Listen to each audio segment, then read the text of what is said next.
Корабчето минава. Корабчето минава.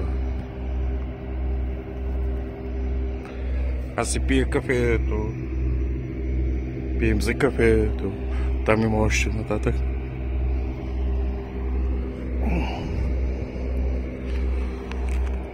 Ето корабчето. Корабчето минава. Тук понтона има някакъв. Сега да пия малко.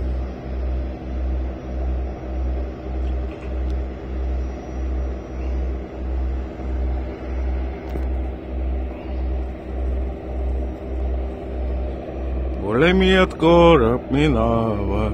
В смисъл, то е малко лодка кораб. Корабче. Малко. Лодка. Има и по-големи, обаче и е там.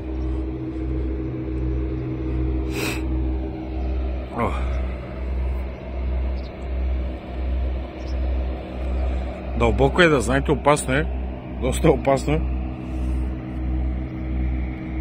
Доста опасно, не правите така. Аз само се пия кафето. Само се пия кафето, тук има графити. Опасно е, преди беше паднало доста нивото на водата. Само малко се е дигнало нивото на водата. Корабчето земя.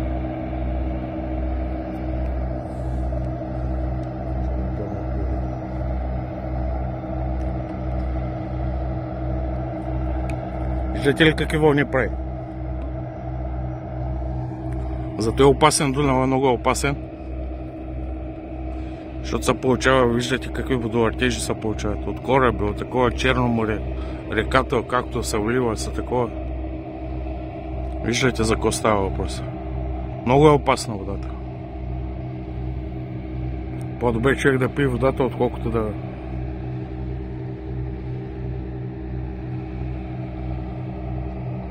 Чай, че корабчето да замина.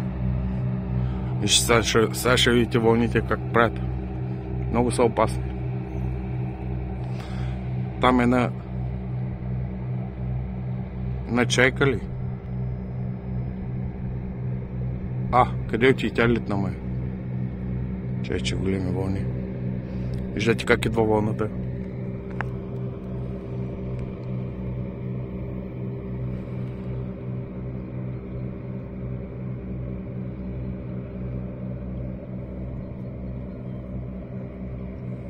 Затова басейните са по-безопасни, отколкото никой няма влиза в Дунава. Точно аз се опитам да кажа, ние може сме гребали едно време на Дунава, обаче е опасно. Ето сега ще видите, виждате ли как изглежда тихо морето и аз реката, и вижте сега какво ще се случи. Гледайте ли внимателно?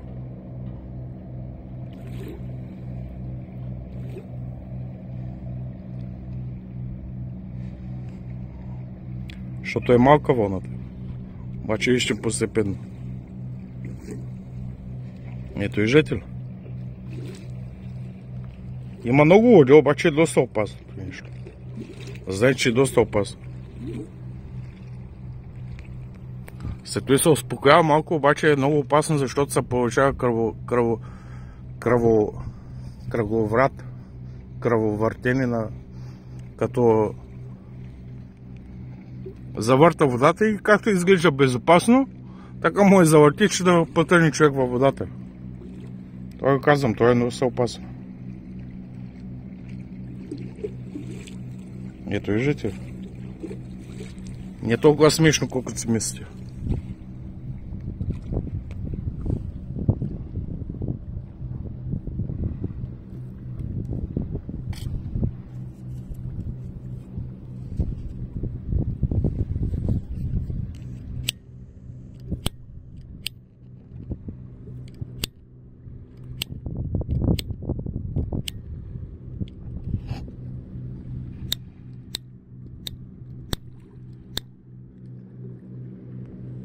Пак от среща Румъния.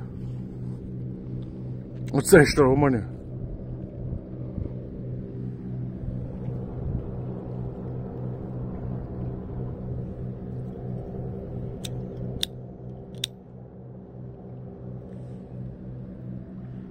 срещу Румъния. Толкова е проста ситуацията. Преплуваш Дунав, обаче всъщност си мислиш, че може да го преплуваш и може да потънеш.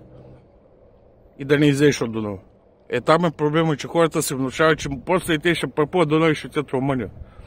Той има кой да гледа за тези работи. Някои не гледат, обаче е опасно, много е опасно. Не си мислете, че може да е 200 метра или колко е. Може да е 200 метра, обаче преплуваш го и после какво правим. Става по-сложно. Доста е опасен Дунав. Затова по басейните е по-безопасно. И най-важното е, че човек когато плува, ако му се склани мускули, като нищо може да потъне. Да не може да плува човек, като му се склани мускули. И това е за сега.